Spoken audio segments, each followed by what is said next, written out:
Welcome, I'm Stummo98, and this is the SGDQ 2024 submission for Sonic the Hedgehog Project 06. Thank you so much for your consideration of this game, as it's perfect for a speedrun event.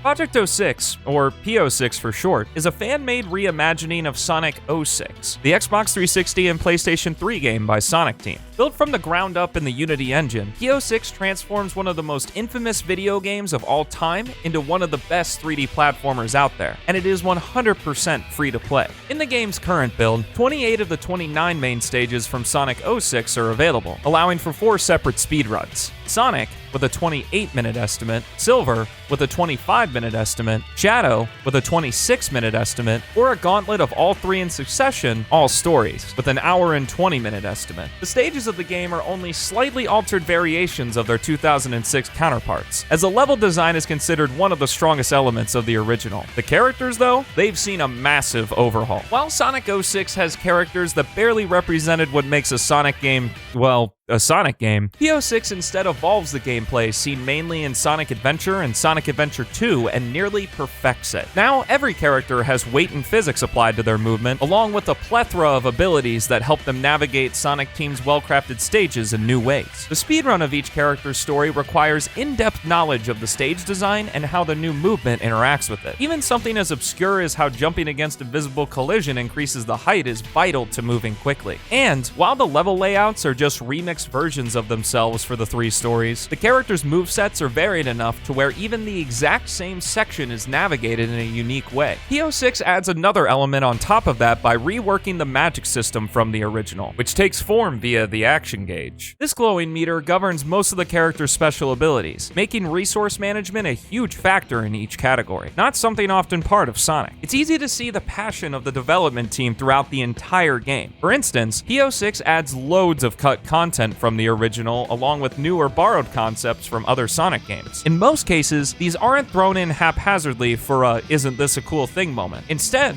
they are fully integrated and balanced to enhance the experience, though I won't deny that some things are welcome fan service. The shining example of this philosophy is Sonic's Rainbow Gem. In the original game, this item was meant to allow the player to transform into Super Sonic outside of the final boss, but never made it past the cutting room floor. In P06, however, the Rainbow Gem is fully integrated as a secret power-up for players who grabbed all the S ranks in Sonic's story, and even features an extended version of the transformation sequence from the original game. A pretty cool thing about this upgrade is that Super Sonic is not the end-all be-all choice for both casual play or speedruns. In this game, he gets locked out of using his 7 other gem abilities while transformed. There's an opportunity cost tied to the super form, which is another element of speedrunning that isn't in many Sonic games that feature the transformation. There are times where he is better though, like his increased speed and Mach speed sections. Shadow and Silver also share similar secret upgrades, each with their own unique benefits and drawbacks. And that is just scratching the surface of the care that has been poured into this project by these very talented individuals over its 6 years and counting of development. This game has attracted a ton of amazing folks to its speedrunning community too, and has created great moments like this. Oh my goodness!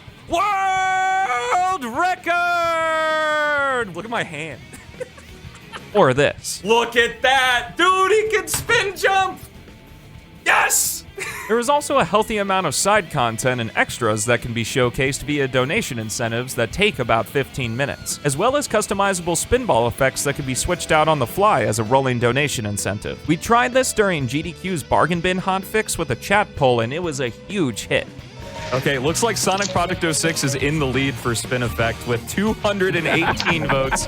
Thank you all for voting for that. Each category is in the any percent style, where each run sees the hedgehogs and their companions going through every stage in their respective campaigns as fast as possible by any means necessary, which includes grabbing all of their upgrades ahead of time. This allows us to showcase the game's first appearance at a biannual event at its best and its fastest. The remainder of this video will be commentated speedruns of each character's any percent category.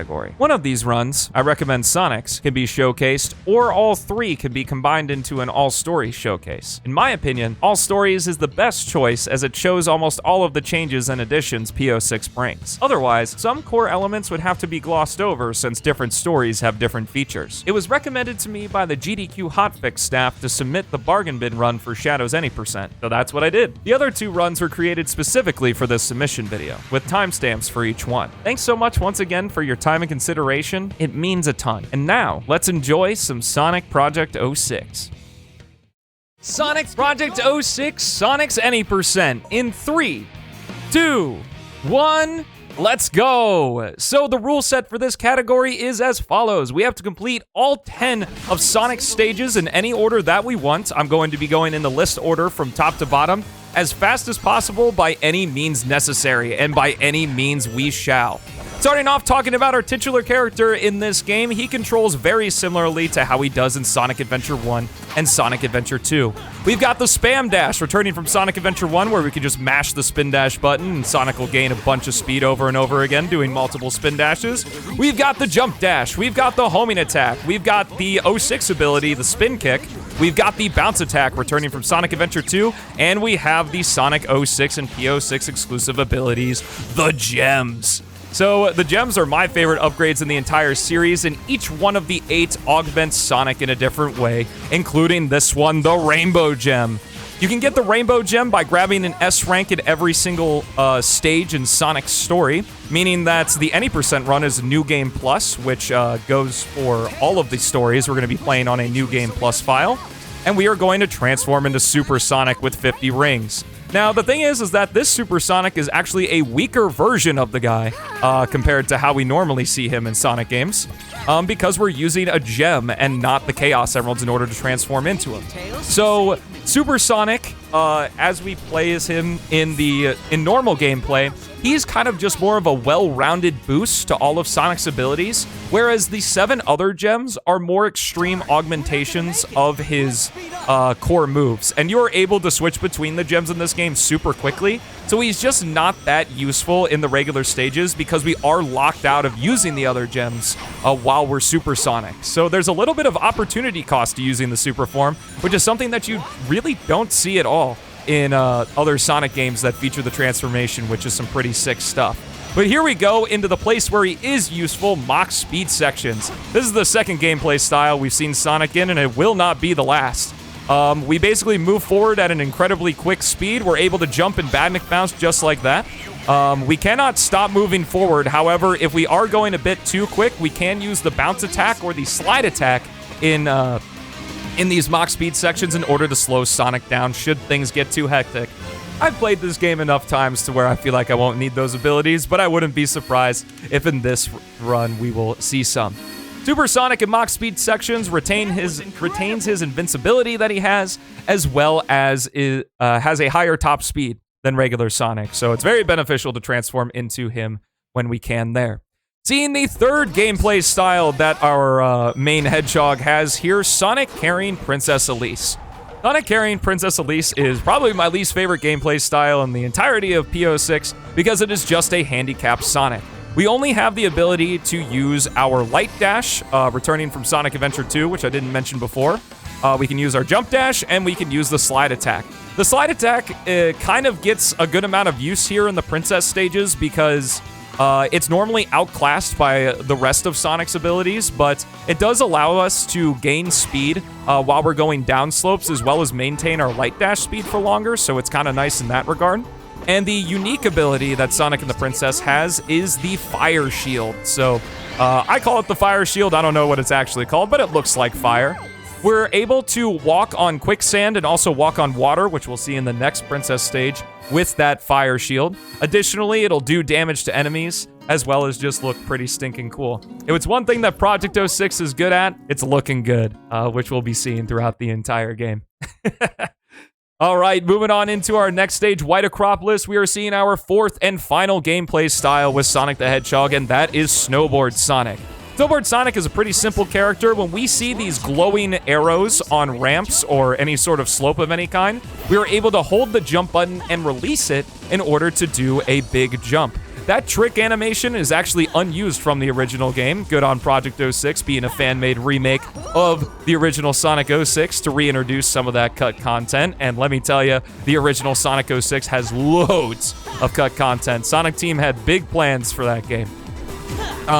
So we get to do that trick animation, which gives us a boost of speed, but exclusive to P06 is this kick dash that Sonic can do, kind of as if he were on a skateboard.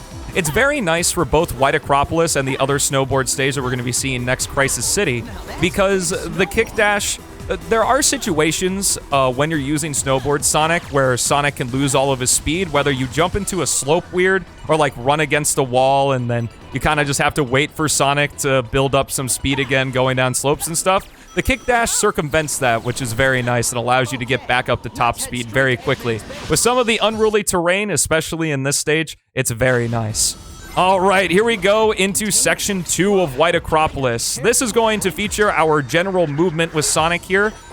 Blue gem spin kicking. So the reason we do spin kicks is because the gems and a lot of the characters, all of the characters' special abilities that feature it, there are 2 characters that do not have an action gauge tied to them, and I'm talking about the bar in the bottom right. So the action gauge is our magic system for P06 that governs most of the characters' special abilities, just like Tails' flight here. The action gauge can be refilled by landing on the ground and waiting a short duration before it refills naturally for most characters, except for one, which we'll be seeing in a different story. In Tails' case, he can actually refill it while jumping off of being on the ground. It doesn't refill in the air for him, though, or else it would allow him to fly infinitely, which I don't think would be very good for game balance. A cool thing, though, is that the action gauge either refills naturally for most characters that have it, like I mentioned, or you can collect energy cores. There's a blue variant and a yellow variant. Both of them do the same thing, and they drop from defeated enemies. Now, the strength of the enemy will determine how many energy cores it drops. And I will discuss more about what else they do other than the action gauge right after this cool cutscene. Shadow, don't be late. You're talking to me? Oh, I love the custom in-level cutscenes in Project 06 so much. That is not going to be the last one we're going to see in Sonic's story, and definitely not the last in the entire game. Project 06 team did a stellar job kind of integrating just a little bit of fun story elements into Project 06, even though the story and the cutscenes are not here at the moment. We'll see if they eventually get added. But here we go into our final snowboard section at the beginning of Crisis City. Fun fact, our top speed is actually doubled here because this section is a lot longer than White Acropolis's is, so it just makes the game flow better. Let's get the 360! Whoo! Little bit of swag doing a 360 with Sonic, but it doesn't end there as we are going to fly off this ramp, spin right around 180 degrees, and go down the rest of this snowboard section backwards. Double swag, double the fun. Gotta love it. Always fun to do that stuff, because the snowboard sections are probably the most mundane part of Sonic's speedrun. But here we go into Section 2. So what I was talking about earlier with energy cores. So you can see that for some characters, like Sonic here, there is a meter underneath the action gauge. That is called the maturity meter, which kind of governs the strength of our special abilities. For Sonic, those being the gems. So every time you collect an energy core, you are going to fill up that meter, which will turn red, a third of the way. At 3 energy cores, you will level up the gem from level 1 to level 2, and then collecting 3 more will level it up from level 2 to level 3, which will increase the potency of the gem's ability. The blue gem here will gain extra speed and also be more efficient with the action gauge. And then the next gem we're about to see right here, the purple gem at level 1 gives us 1 extra jump, and then at level 2 gives us 2 extra jumps. At level 3, we'll get 3 extra jumps and another ability, which I'll try to showcase later, but it's not too useful in the speedrun. But leveling up gems is very important, which we'll be seeing in some of the later stages. But here we go into Section 3 of Crisis City, a very scary section, probably one of the hardest to get consistently good at. Unfortunately, the platform cycle kind of messing up there. Normally, we're supposed to make that as Sonic, but I think we can recover. Nice. All right. Transforming to Supersonic once more before this Mach Speed section. As you can kind of see, the blue gem is incredibly useful, which is why we want to wait till right before the Mach Speed section before we before we actually transform. All right, in this Mach Speed section here, one thing I want to mention is that when you light dash with Sonic or Supersonic in Mach Speed, you actually can enter a higher speed state if you're holding forward. We call it Mach 3 for regular Sonic, and then I guess Supersonic has Mach 4. Kind of makes sense. He is faster than regular Sonic after all, and they can just blaze through the sections just like this, especially when you're playing as Supersonic. One of the things I want to start talking about before we see it in our next stage, Flame Core, is that Sonic actually has the ability to do 2 jump dashes in this game. If we do a jump dash and then use the bounce attack, we are able to refresh a charge of the jump dash, which is really cool. We can use that in combination with one of the custom jump dash types, Legacy, which is the one I'm using for this speedrun, in order to do a move that's kind of just called the drop dash. Some people call it the bounce cell. Essentially, it allows us to kind of gain top speed immediately when we land from a jump, which is really nice because the air speed is significantly lower than the ground speed in Project 06, as this makes sense. A character with as high of air speed as how fast you can go on the ground in this game would be kind of crazy. But you just saw me do it right there at the beginning of Flame Core, and actually just right there again, but we're going to be seeing it plenty. Alrighty, I'm going to do a blue gem into that box to do what we call a cage dash, and then use a new gem, the Sky Gem. So the Sky Gem is probably one of the most famous gems from the original 06 with how broken it is, and I'm happy to say that it's not as broken, but it's still just as fun to use as is in the original game. The Sky Gem, what it normally does on the ground is that Sonic will aim it, and you can release the button to charge, to throw the Sky Gem. Sorry, not charge it. Holding it charges it, and then throwing it will, or releasing the button will throw it. My goodness. What it does is it's kind of like a grappling hook where wherever it lands, Sonic will be pulled to its point in sort of the most efficient way possible. When you use it against a vertical surface in the air, though, you gain a bunch of vertical height, so we essentially have a double jump with the Sky Gem, which is pretty neat. Zooming through there, I use the second combat wave in order to charge up my purple gem, because the gem only levels up if it's currently equipped to Sonic. And since we didn't need any of the other gem abilities at that point, I basically just used the energy cores from those enemies, even though I wasn't using the purple gem, to charge it up and be able to use those triple jumps here. I'll be able to show off when we hop on this grind rail, the invisibility feature of the purple gem.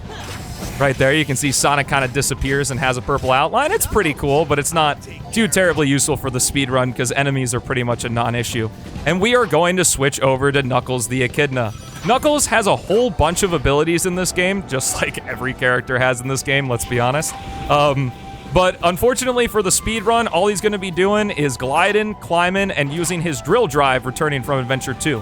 We're not going to see it here, but it's actually upgraded from Adventure 2 in the form of the Ground Shaker and emits a small shockwave on the ground when you land on the ground while doing it with Knuckles. So pretty cool stuff there. Switching back to Sonic and flying through the end of Flame Core, trying to avoid these fire geysers. Thankfully we did. Saying hi to that lizard, he kind of popped up really large on screen right there. Saying hi to that lizard real quickly before we finished off the section there. Pretty cool stuff. All right. Moving on into our next stage, Radical Train, another one of my favorite stages to play through. It's going to be crazy, and just to kind of show the craziness, I'm going to try to commentate as best as possible what's going on here. So we are going to begin with Sonic's Blue Gem, and we are going to use some Blue Gem dashes in order to zoom really quickly to this spring automated section. I'm going to switch to the Purple Gem and defeat these 3 enemies to get 3 energy cores. That's going to level up our Purple Gem to level 2 once they fly into Sonic. Right there. It's going to give us 2 jumps to land on this crane. Then I'm going to use... be careful. Use the blue gem right there to do a dash, then use the blue gem again to do another dash. Purple gem, double jump onto that conveyor belt. Or not conveyor belt, that scale. Then we're going to use the purple gem charged up from those enemies we just defeated into a sky gem to fly over those train tracks. Switch back to the blue gem, fly through here, grab a hidden speed shoes, which in Project 06, the speed shoe speed cap is the same on the ground as in the air, so we're able to just soar over this level design, switch to the rainbow gem, and use Supersonic's transformation blast to defeat those enemies, hit that switch, and fly off into the Mach Speed section. Hooey, this game's awesome.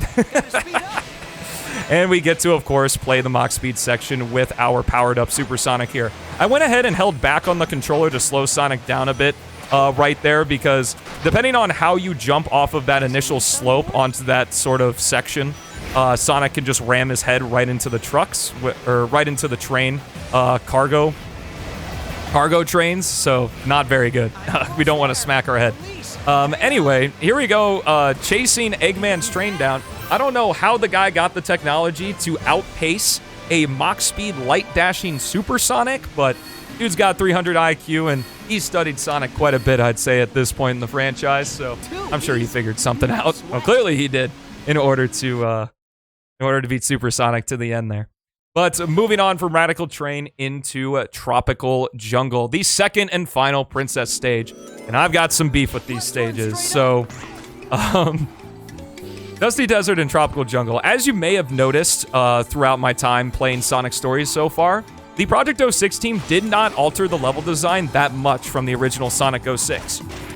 As is common discord with Sonic 06 on the internet, one of the things people praise the most about the game is the level design of the stages. So I guess it's not only to kind of honor Sonic Team in a way, but just kind of show the potential that with better controlling characters, or at least in my opinion, better controlling characters than the original game, kind of shows how cool this level design can be.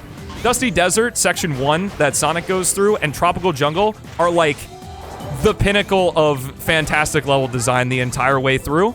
But we have to use this stinking Sonic and the Princess that is handicapped to only have 4 abilities. Like, I want to use regular Sonic. I want to be able to use the gems, spin dash, slide, spin kick, do whatever, and fly through these stages, jumping between pathways and all that stuff, but I can't, because I'm carrying this dang princess.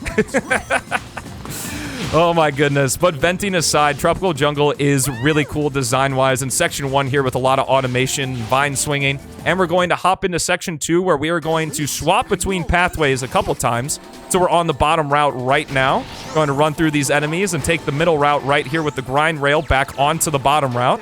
We're going to go ahead and bop these enemies on the log right here to gain some more action gauge. And then we're going to sneak our way over to the end of the top route and hit these springs to fly up and hit the goal ring. Very nice stuff. And of course, you saw the ability for the fire shield to walk on water as well.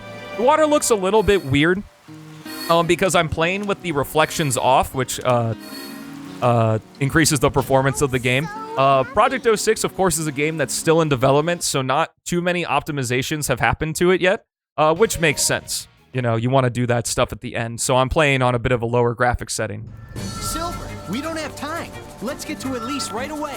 All right, Sonic and Silver entering Kingdom Valley, the poster child for Sonic 06, and then, of course, for P06 as well. This, I gotta say, is probably the best designed, one of the best designed 3D platformer sections, like, ever. Kingdom Valley Section 1 is insane in terms of the amount of intertwining pathways, enemies to defeat, things to collect, secrets to find, like the secret tunnel up here. That Sonic hints at with the voice line. It's just so sick. And we get to skip the eagle at the very end there by just jumping into the stage trigger to take us to Section 2, where things get a little bit more rudimentary, but it's so cool that that section exists and shows what kind of level design 3D Sonic can really have. Switching over to Silver here, there are way too many abilities that this guy has to explain in the short time we're playing as him in Sonic's story, so I definitely recommend sticking around. If you've been enjoying Project 06 so far, Silver's story is absolutely crazy, and that is the one that's coming up next. All you need to know right now is we are using his S-Rank reward. Like Sonic's Rainbow Gems, Silver also has an S-Rank reward called ESP mode, where when you defeat a certain amount of enemies, you can activate it, and it gives us a boost to our Psychokinesis abilities, the one that we use the most being that we can do longer teleport dashes.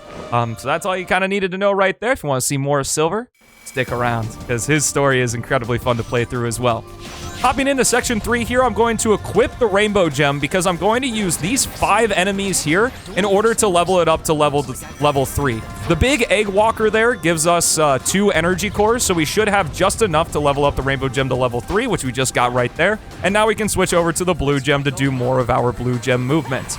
Coming up here is probably the most iconic speedrun trick in Sonic Project 06. This is Castle Skip, and it's incredibly exciting to do.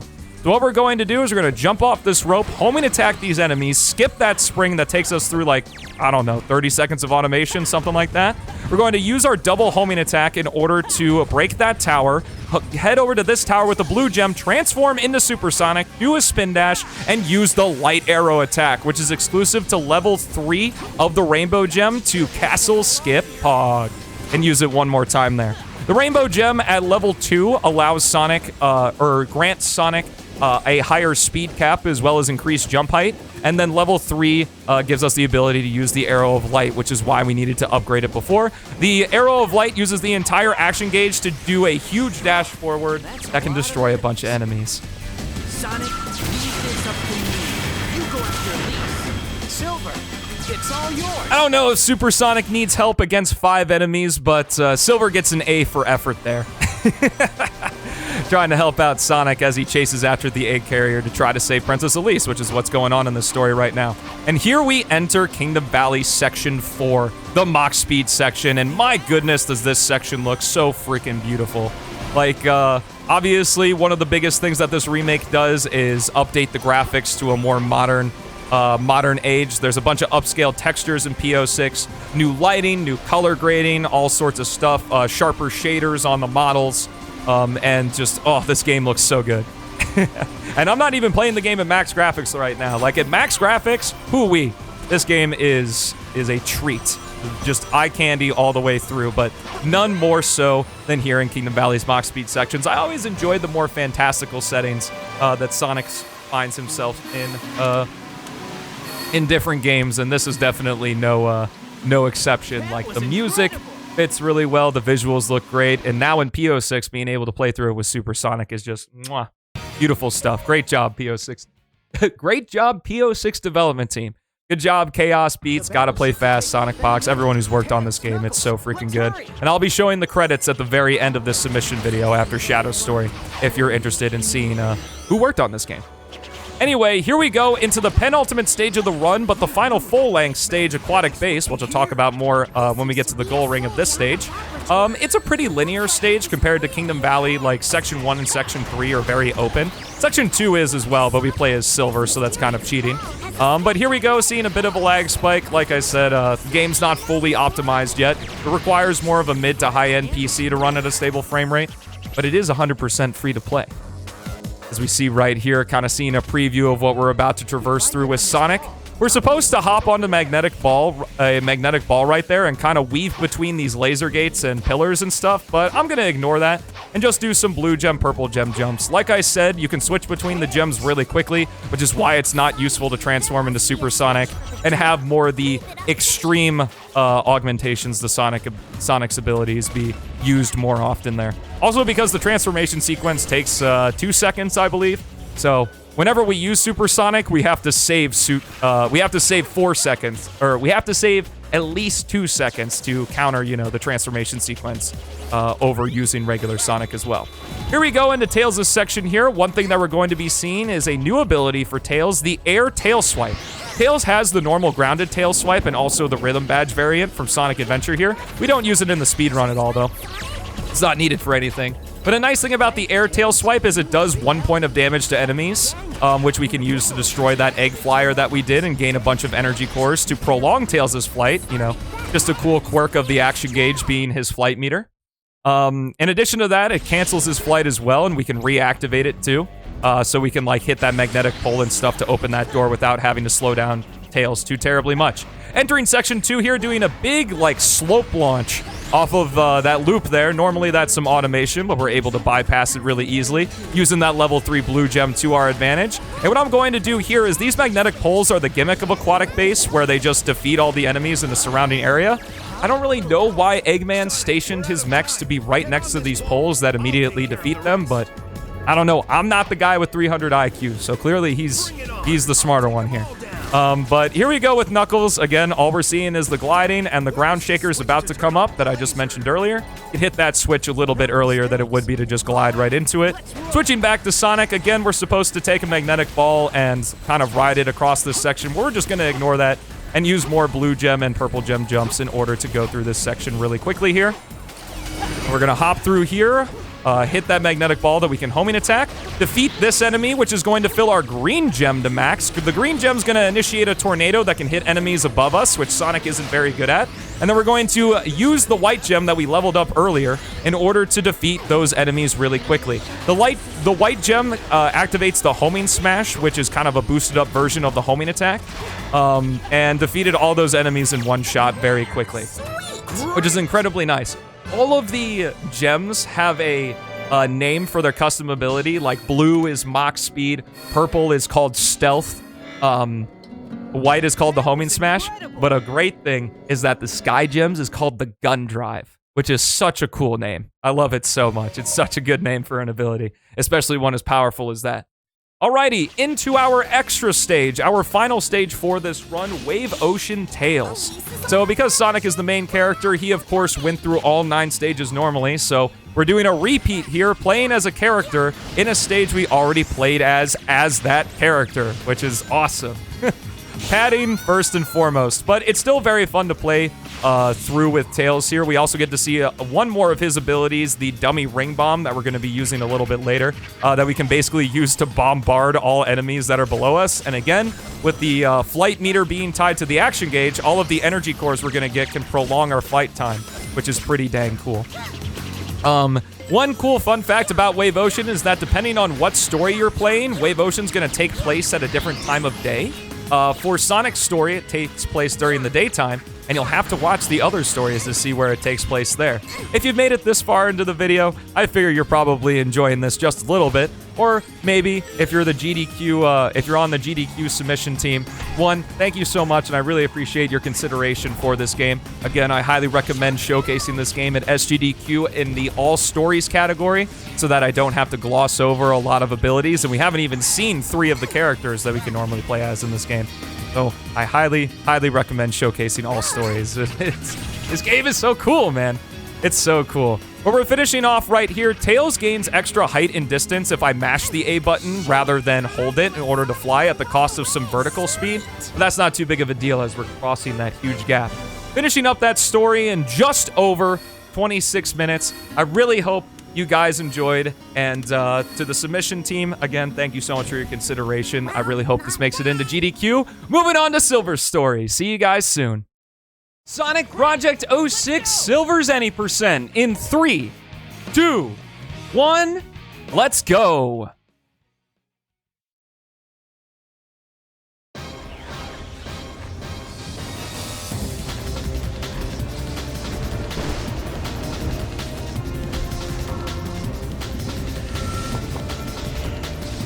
Looks like Silver and Blaze are ready to go. I hope you are too. Let's get started. So in this category, we are going to be running through all 9 of Silver's stages in his campaign as fast as possible by any means necessary. And by any means we shall, because right out of the gate, we are going to activate Silver's S rank reward, ESP mode.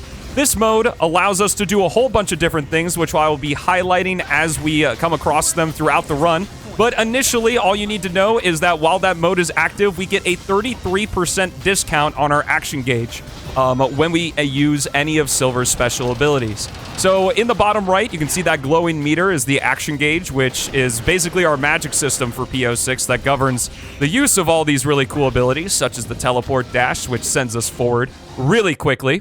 But in order to not completely fly over every single stage, that is a limiter that we have. So ESP mode is really nice for making some extra long teleport dashes and just using more of Silver's abilities.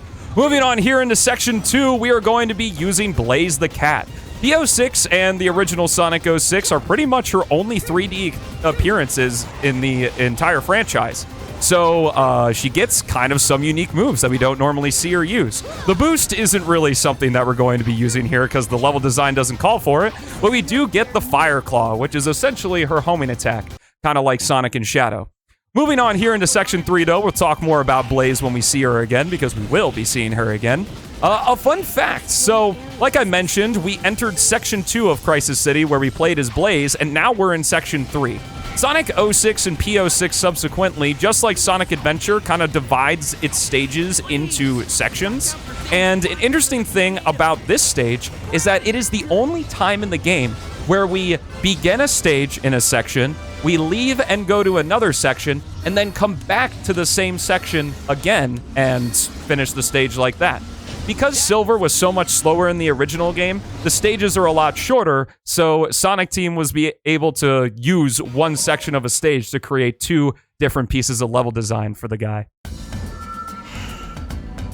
This looks so beautiful. Oh my goodness. That cutscene never gets old. So, the custom cutscenes that you're seeing were either made by lead developer Chaos X, or in the case of this one for Tropical Jungle, was assisted. Chaos X was assisted by 3D animator Sonic Pox, who's an incredibly amazing guy and super cool animator. Like I said, these cutscenes that you will be seeing throughout this run are custom and not in the original game, which just kind of highlights the love and care that has been put into Sonic Project 06. This game is so freaking stellar and still amazes me that it's completely free to play. What I just did right there was use the Grab All. The main method of defeating enemies in Silver's story is using an ability called the Psycho Shock, which we can use by holding the attack button in the air. It stuns enemies in an area surrounding Silver and also pushes objects away from him. When enemies are stunned, we can hold the right trigger, or equivalent in other key configurations, to pick up enemies and put them down. Normally, Silver can only pick up enemies in a cone in front of him, but the Grab All allows him to pick them up in a 360-degree circle around him, just like that. Another new ability we're using right there is the Psychic Knife. That is gotten with a new upgrade for Silver in P06, the Flame of Control. The Psychic Knife shoots a projectile at the cost of some action gauge, which again gets reduced while we're in ESP mode, so we can throw more Psychic Knives while we're in that state.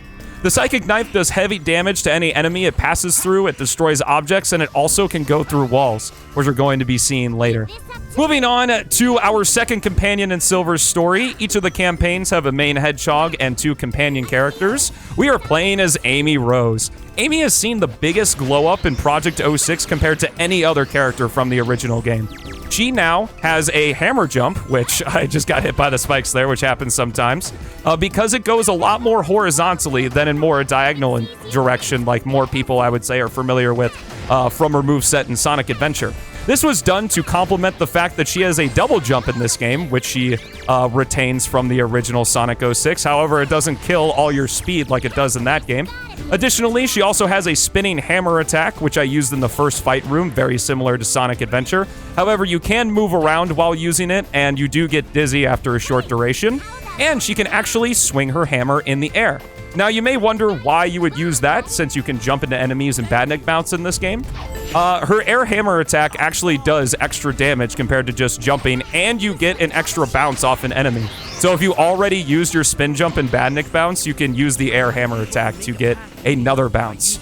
What we're going to do here, now that we're back as Silver, is grab this capsule. That is a gauge up capsule, which is going to completely fill our action gauge. Normally for Silver, the action gauge only fills when you're on the ground, but since we collected it in the air, we were able to use it in the air. I'll talk a little bit more about that red meter below, but first I want to highlight the ball puzzle. So you saw the first billiards room at the very beginning of Dusty Desert, but this is what is probably the most infamous thing about the original game, and it's made much better here. The level design was altered a bit to make it so the billiard ball wouldn't fall into pits as often, and additionally, the billiard balls can be stopped in their tracks by holding them with Silver Psychokinesis, which you saw me use there.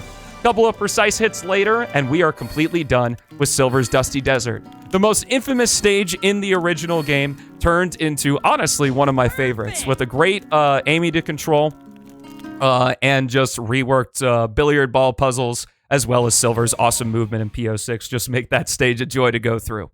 Moving on to White Acropolis, we are going to be seeing Blaze once again. So I mentioned her Fire Claw. So the Fire Claw normally only goes for about a second when there's no target to lock onto, because it does function as a homing attack for her as well. And it stops in the air, kind of like that. And you can press the attack button again to immediately continue forward without losing any of your speed, which is really nice. But you can also cancel the Fire Claw with a double jump that she also has. Blaze has a double jump too. It's kind of hard to see in her sections that we played as her in so far. Additionally, if you press the Y button, she has this spinning claw, which isn't too useful. Works kind of like Amy's spinning hammer attack. Blaze and Amy are very similar characters, which is kind of interesting that they both ended up in Silver's story. They're both super fun to play, but I find that kind of interesting with how closely they control to each other. They both have a double jump. They both have a spinning area of effect attack. Yeah, they both have a attack that lunges them forward, that kind of thing. Since this section is kind of all execution, I'm going to be talking about Silver's Lotus of Resilience, which is the other upgrade along with the Flame of Control that you can collect that doesn't require you getting all the S ranks, like the Sigil of Awakening's ESP mode does require you to do. Lotus of Resilience, what it does is it allows Silver to spin jump. In the original game, and when you first start up PO6, Silver will not be able to use the spin jump and Badnik bounce, but this upgrade just completely changes the game for him. Silver is fantastic at having abilities that move him very quickly horizontally, but not that well vertically, and the addition of him being able to spin jump and Badnik bounce is incredible.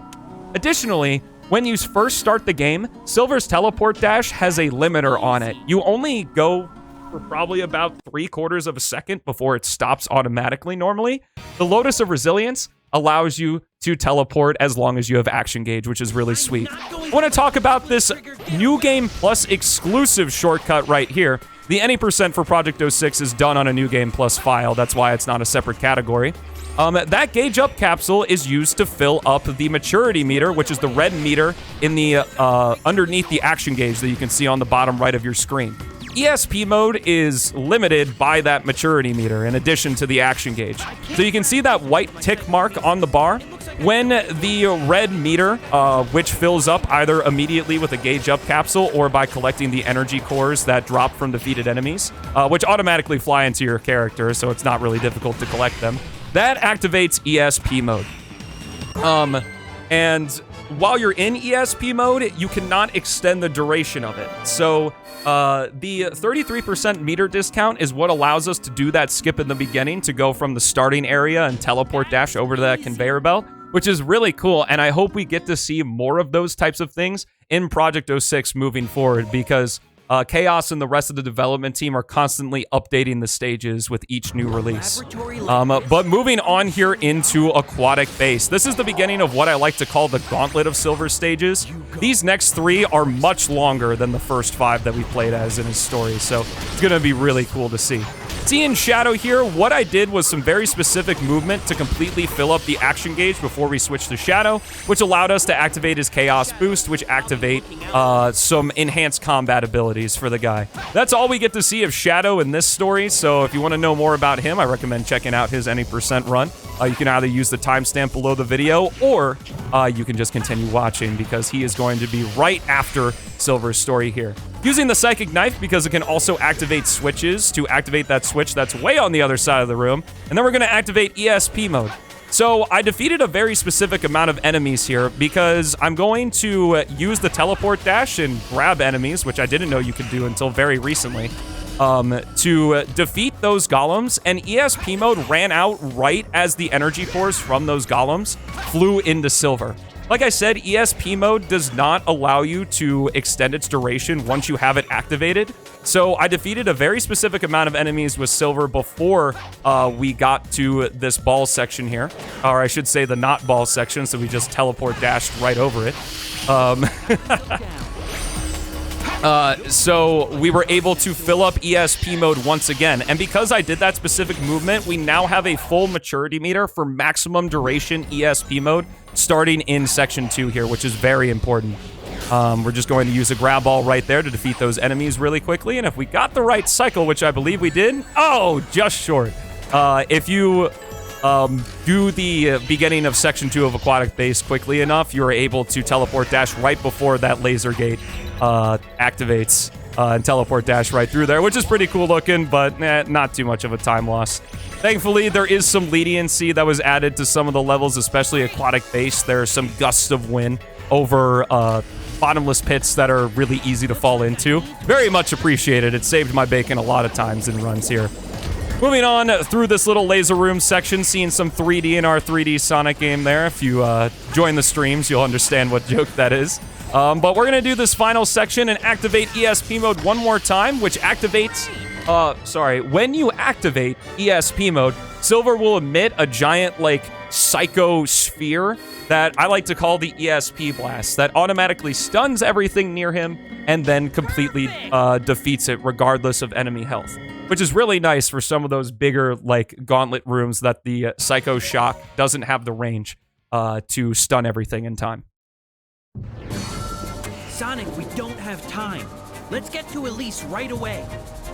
Leave it to me. All right, Sonic and just Silver is going to be going through Kingdom Valley. Kingdom Valley is probably the hardest stage in Silver's story to learn how to speedrun, because the entire first section here, we do not have any checkpoints. So if we die, you gotta start all the way back at the beginning, which can be incredibly frustrating. But what we're going to do here is we're just gonna jump on this little outcropping and do a teleport dash out of it. Again, those energy cores really helping us out, refilling that action gauge much quicker than it refills naturally. Gotta love the meter management in this game. It's not something you see very often in Sonic games because normally there aren't systems like this in place, or they're very easily circumnavigable.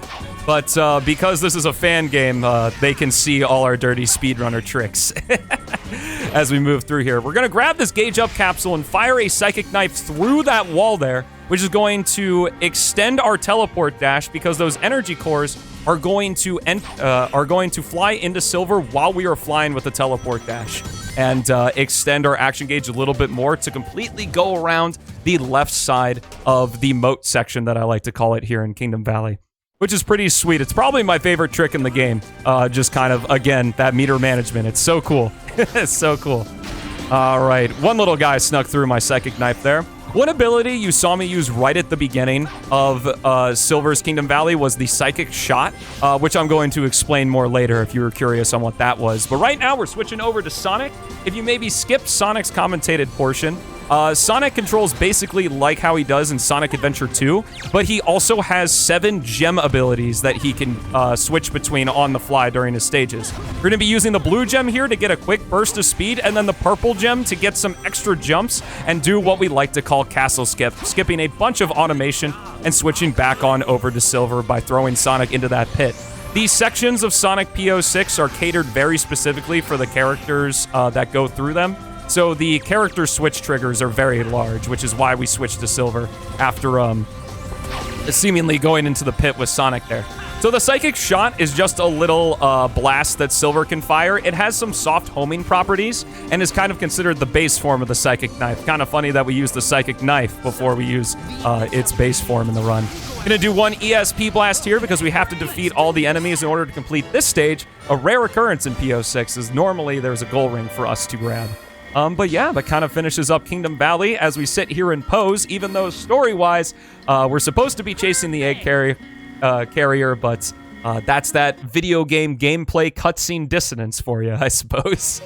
Moving on into our penultimate stage in the run and the final full-length stage, Flame Core, we are starting once again with Blaze.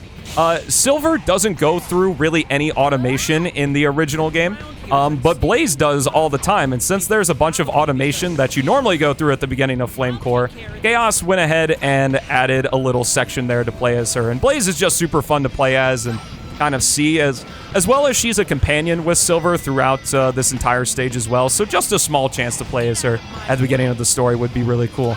Though I would think it would be super cool if, I guess we're not using that box for the combat here.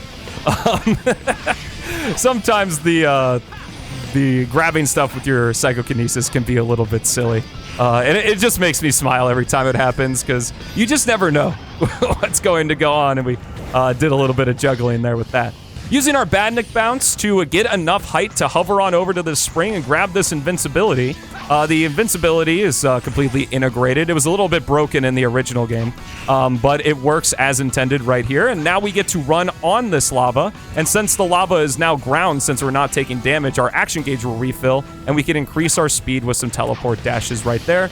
Do a Badnik bounce to throw that box into that enemy and use an ESP blast to activate ESP mode one more time. Gonna throw a couple psychic knives, miss my aim on that firebox just a little bit there. And then we're gonna use another quirk of ESP mode right there.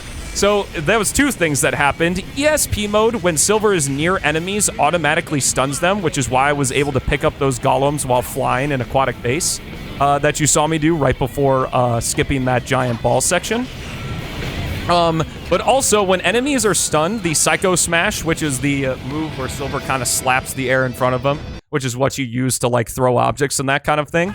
Normally, it just stuns enemies in front of Silver, but when enemies are stunned in ESP mode, it actually outright destroys them, which is pretty sweet.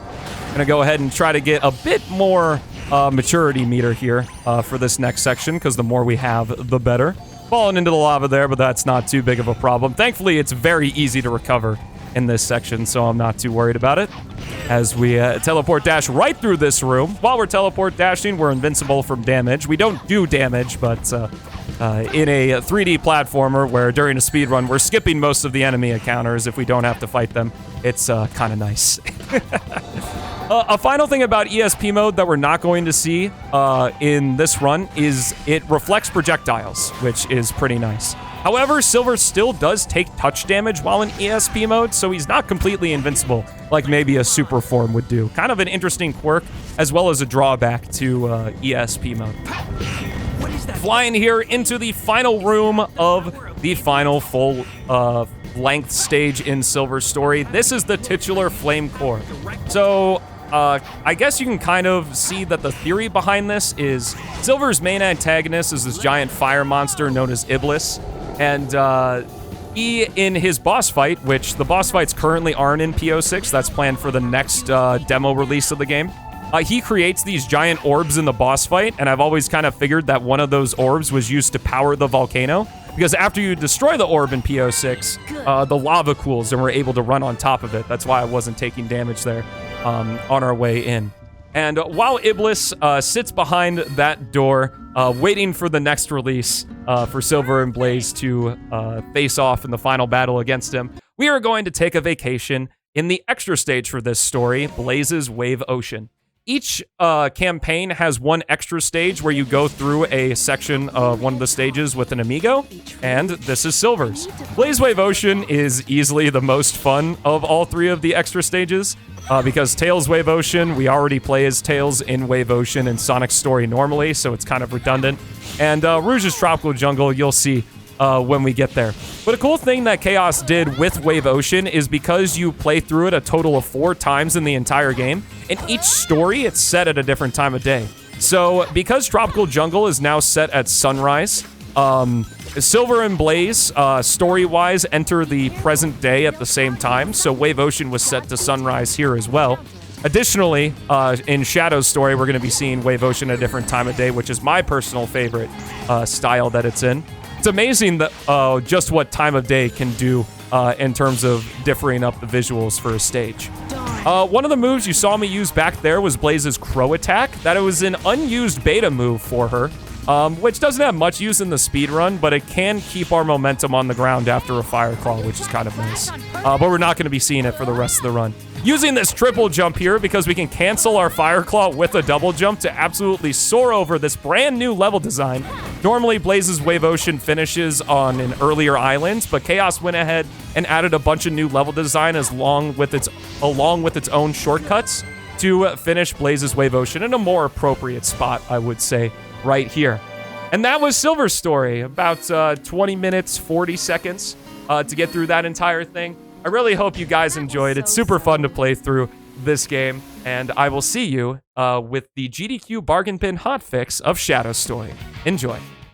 Sonic Project 06 Shadow Any Percent in 3, 2, 1, let's go. So, if you did not catch the last time we showed this game on Bargain Bin and don't know what a Sonic Project and or 06 are, this is a fan remake in the Unity engine of the original Sonic the Hedgehog 2006 that released on the Xbox 360 and PS3 by Mr. Lead Developer Chaos X, as well as a lot of other heavy hitters in the Sonic the Hedgehog modding community, such as Beats, Gotta Play Fast, Jericyclo Gaming, and Mr. Sonic Pox himself on animations. Basically, what it does is it revamps a lot of the stages, it revamps pretty much all the characters, the physics, and all that good stuff to transform one of the most infamous video games of all time into one of the best 3D platformer experiences out there. Not just Sonic, 3D platformer experiences in its entirety. I'm glossing over the characters a little bit here as we get started in the run for Shadow, but that's because we got a pretty cool custom cutscene coming up right here. Shadow, why you? It's a request from the President. I didn't know that you were the agent who failed to infiltrate the location. Come on, don't underestimate Rouge the Bat. I got in successfully and got the treasure too. I was only a little slow getting that. All right, now that Rouge and Shadow have met up, Philip, could you take us away on what we're doing here? Of course. So normally in Project 06, you want to reach the goal ring to finish the level, just like in many other 3D Sonic games. But in Shadow's White Acropolis specifically, you actually have to destroy these searchlights to escape Eggman's complex. So we're going to be using the homing attack to get up here, and also be using Shadow's special action in the air, which is the Chaos Spear. Charging that up will deal some damage and will allow you to destroy these searchlights, and it also gives you a little bit of heights. So that's how we get up here and destroy all the searchlights. Shadow's Chaos Spear has 2 levels. If we just press the X button, I'm using an Xbox Series X controller. If you just press the X button, you're going to do a single shot that can hit up to 5 targets. That's just going to stun them. If we charge it up to its yellow variant, it's going to fire 5 projectiles that do 1 point of damage, getting rid of those searchlights and moving us into the next stage, Kingdom Valley. And I see that Sonic 06, the original, is winning right now, so I'm going to switch that right here. And Philip, take us away with the hang glider.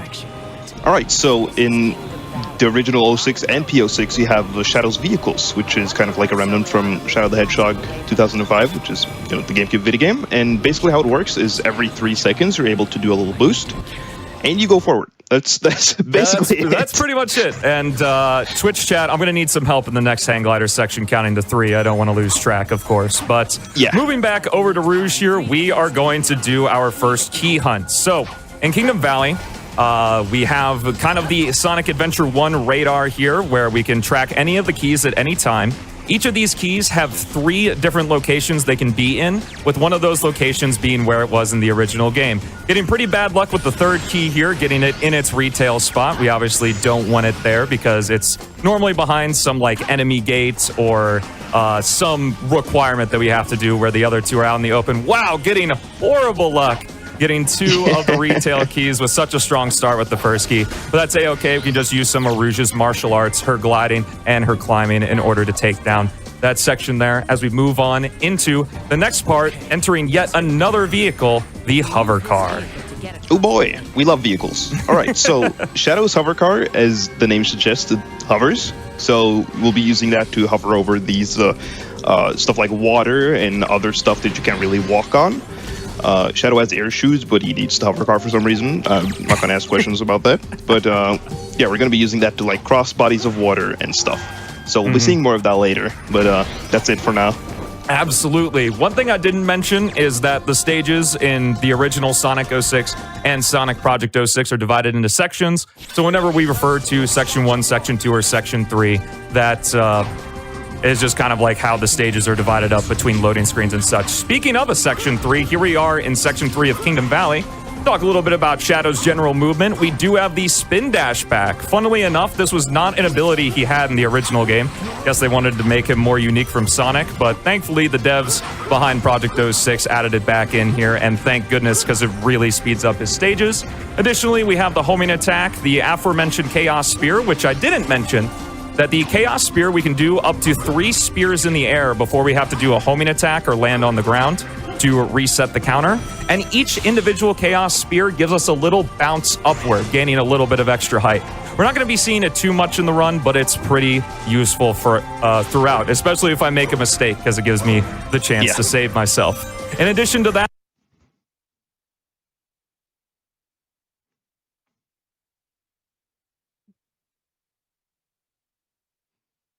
this up again. I would normally have to jump in the air, do a jump dash, do a Chaos Spear, and then I would be able to do a second jump dash. However, if I press the A and X button, which is the jump and the Chaos Spear button at the same time, I'm able to bypass the Chaos Spear and just do a straight up second homing attack. With the custom homing attack style of Legacy, which allows us to preserve our direction, we're able to get Shadow to move through these stages. Pretty great stuff. Let's see. Looks like Project 06. Oh, Sonic Adventure 2 makes sense. Is ahead with 404 votes. We need some some votes for Sonic Adventure 1. Shadow, don't be late. You're talking to me? Despite being the namesake, that was the only time we are going to be seeing Sonic during this entire run. Be sure to tell Midnight, let GDQ know if you want to see Project 06 on the bargain bin again for that Sonic DLC. Philip, why don't you take us away on kind of how the physics work in Project 06? Yeah, so basically how the physics work is that they're very similar to how they work in games like Sonic Adventure and Sonic Adventure 2, in that, especially for Shadow, because he has the most like traditional moveset, I would say, where you know can spin dash, as you can see here. This is a very long section downwards, so you get to see a lot of the spin dash that was newly added. And yeah, so if you're familiar with those adventure era Sonic games, you'll basically have the gist, the general gist of how they move and how they work. Mm-hmm. And what I talked about earlier, that the stages are revamped, the stages are actually probably the least changed element of Project 06 compared to the original game. Because the original game, if you've been on YouTube at all within the last 10 years, you've probably come across a video or two that talks about how 06's level design is like one of the few redeeming factors of it. Your mileage may vary on the rest of the game, but I would definitely agree with that sentiment. And it's really cool to be able to run through these stages with these characters and their new moves and new physics and all that kind of stuff. Really takes advantage of the level design that Sonic Team created. What you saw me do right there is activate Chaos Boost, and I think a certain Shadow fan would like to talk about that. Yes, I would. I love the Chaos Boost. So this ability, once you've filled up your Chaos meter in the corner, you can activate Chaos Boost. He gets this red ketchup aura. And what it does is basically it unlocks for each level of Chaos Boost. There are 3 levels plus a 4th secret one. You basically unlock a new ability. So here we can see him use the first ability, which is the Chaos Snap. Now, not only... Whoa! That trick is really hard. Yeah, hardest trick to run right there. Yeah. So basically what it does is it extends your homing attack and also does a little bit extra damage. So that's a really nice ability to have. All right, chat, count with me. 1, 2, 3. 1, 2, 3. 1, 2, 3. This is riveting gameplay. So there's a little space in between the level design and the kill plane that we can just use the hang glider to fly there. So really simple section as we jump into Shadows section 4.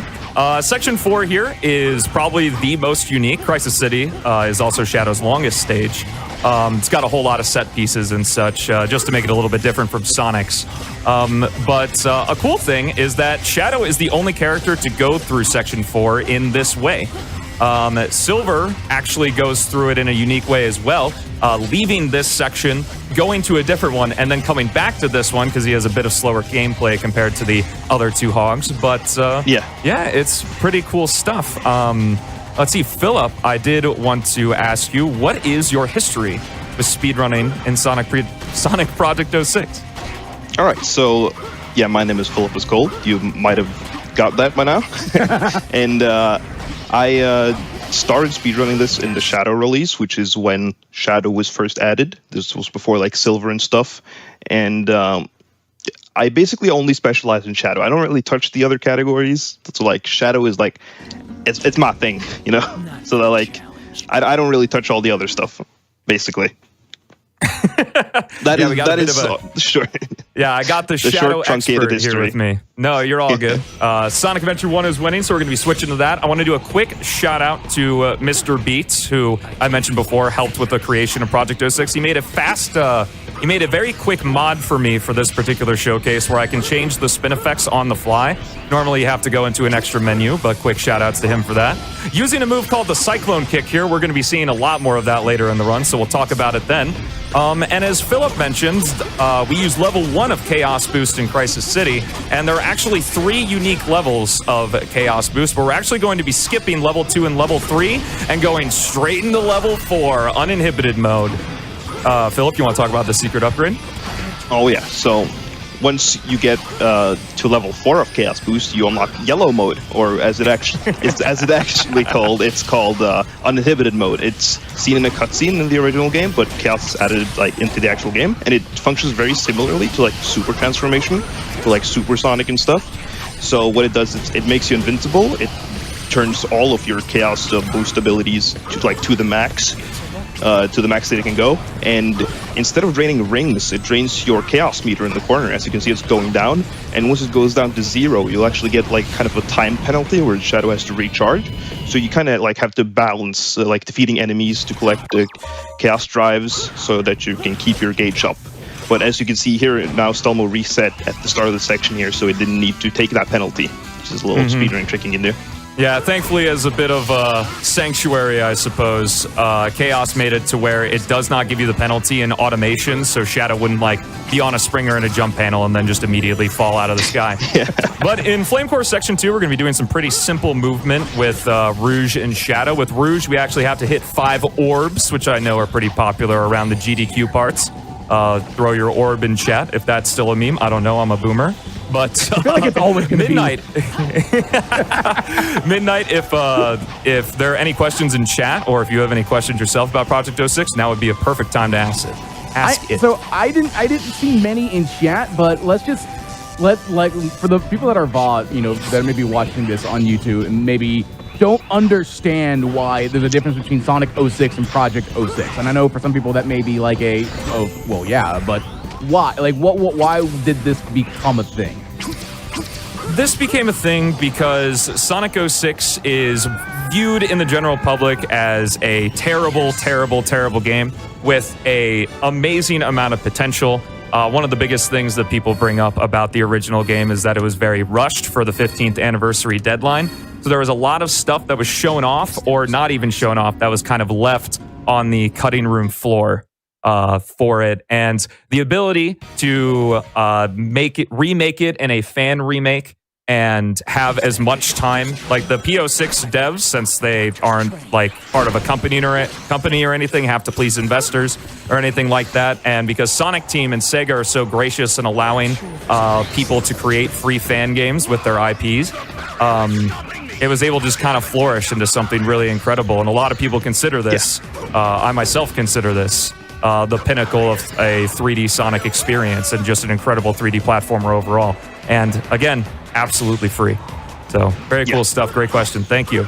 Moving on into Radical Train here, we have to hit 2 different checkpoints where we have to defeat Eggman's train with Shadow using his Cyclone Kick. Philip, if you want to do a very quick summary of the Cyclone Kick here. All right, so the Cyclone Kick, it's really good. You want to use it in combat. So basically how it works is that when you press the button to use it, you'll start doing the kick, and the more you press it, the bigger the hitbox will get. And the hitbox, it constantly hits the enemy. So it's gonna like absolutely shred foes with health bars. So that's, and you can use it while moving. So like it's really good for that. Really good. We're going to go ahead and jump into the bike here, the third of the 4 vehicles that we're going to see in this run.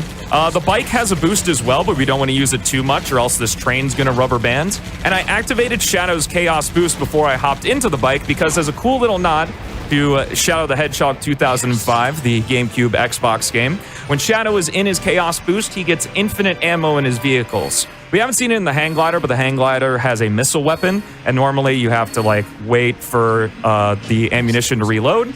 But since we're in Chaos Boost, we don't have to worry about it, just like in Shadow the Hedgehog with those Chaos powers, which is pretty freaking sweet. The original Sonic 06's Spinball winning by 1 vote. I think we need to see some extra votes for Adventure 2, but that's just me. Here we go into Aquatic Base. We are going to talk about the Cyclone Kick some more here, watching it absolutely shred all the opposition here. Yeah. As Philip talked about, the hitbox is a sphere around Shadow, which goes above and below. So you saw me be able to use the Cyclone Kick to defeat those worms before they even popped out of the ground. Also, by the way, these purple worms have the most health out of any enemy in the game.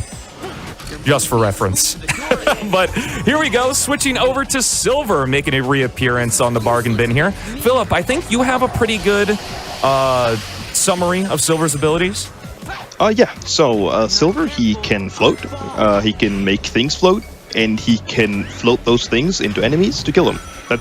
That's it. That's all you need to know. It. Go watch the bargain bin run of Silver Any Percent if you want to learn more about him.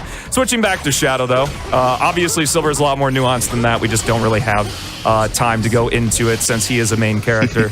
But here we go, seeing the Cyclone kick again, but I'm actually going to activate Chaos Boost level 3 with the Chaos Blast taken straight from Shadow's titular game once again. One really cool thing about Project 06 is all the references to other games, especially other adventure era games in the past, which is just some really neat stuff. Being able to see all these mechanics not only brought back, but fleshed out in a new way to really round out the experience and make these characters feel really unique because, of course, they've had a lot of different abilities over the series.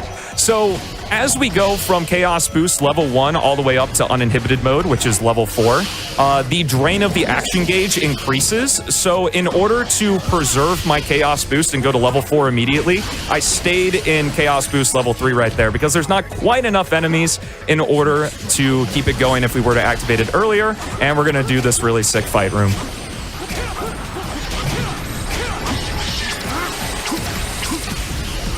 Hey, there we go. We got to see one extra ability too, the Chaos Lance. We get that upgrade at level 2 Chaos Boost. Our base spear turns into the yellow variant that I mentioned earlier, and then the charge version turns into a projectile that does a bunch more damage. In uninhibited mode, we can use that stronger variant without having to charge it, and we can also target five projectiles at once, which is pretty sick. But moving on into our final hang glider section here. Count to 3 if you'd like to in chat. I also see we got a lot of Sonic Adventure 2 votes on the spin effect, so I'll switch to that as well, which is pretty awesome. I wanted to give a quick shout out to the PO6 dev team, like I mentioned already. They've created an absolutely awesome game, and I'm so happy we've gotten to showcase it so many times over the GDQ Hotfixes. Maybe one day we'll get it into one of the biannual events, but I'm super happy to be here. Shout outs to Philip is Cold for being with me on comms. It's been awesome having you here. Additionally, I want to shout out the PO6 Speedrunning Community Discord. If you're interested in anything about this game, really, you can join that. That's a fantastic hub in order to ask questions, get into speedrunning, and myself, Philip, and a ton of other folks are willing to jump in and help out there. Additionally, this game is absolutely free. Like I talked about before, you can download it off of Chaos X's YouTube channel. I believe links to both the Discord and the game itself will be in the chat. So be sure to check those out if this interests you at all. Yeah. Literally costs no time. So you're good. We got Omega here, which I know a certain #1 Omega fan is dying to talk about, but I think I rambled on just a little bit too long. No, I know, just a little bit too long. We'll see him later for that, but we'll see him later. Cool little cutscene there. Omega teasing another ability that he didn't have in the original game, and we're going to switch back to Shadow here. There's normally this giant section where we use his 4th vehicle, the buggy, which is in all sense of the word just a worse bike. But we don't need it because we can just spin dash right to the switch and continue on here. I'm actually going to turn back around and grab this checkpoint because it's very easy to die here. Yeah, no, not taking any chances. It's very easy to die in this last section of Wave Ocean because we actually have some new level design here. I'm going to use that wall right there. The characters have very interesting properties when they go up against slanted inclines in this game. They get extra height, so we're able to use that there. Using that Titan, we call him Dave because he helps us cross that gap here in Wave Ocean. Using that Badnik Bounce, returning, honestly, from the classic games. The Badnik Bounce is in like the earlier 3D Sonic games and a lot of the Sonic games after, but it's not nearly as good as it was in the classics, and they definitely take a lot more inspiration from the classics in PO6 here. So really cool stuff. Philip, you maybe want to mention something about the time of day here? Before we leave Wave Ocean, I just want to mention the daytime here. Normally, in Sonic 06, it's just straight up daytime, but as you can see right now in Shadow section, it's sundown. And in PO6, the developers have basically changed so each story's respective Wave Ocean is in a different time of day. So that's just a really cool detail, and the visuals in this game are just really nice. Shoutouts to the dev team. Yeah, honestly, shout out to the dev team for everything. They're so amazing. They're so amazing. Just so much cool stuff in this game. You know, something kind of weird's happening at the beginning of Dusty Desert here. I thought we were supposed to, like, go around through a bunch of pillars or something like that, Philip.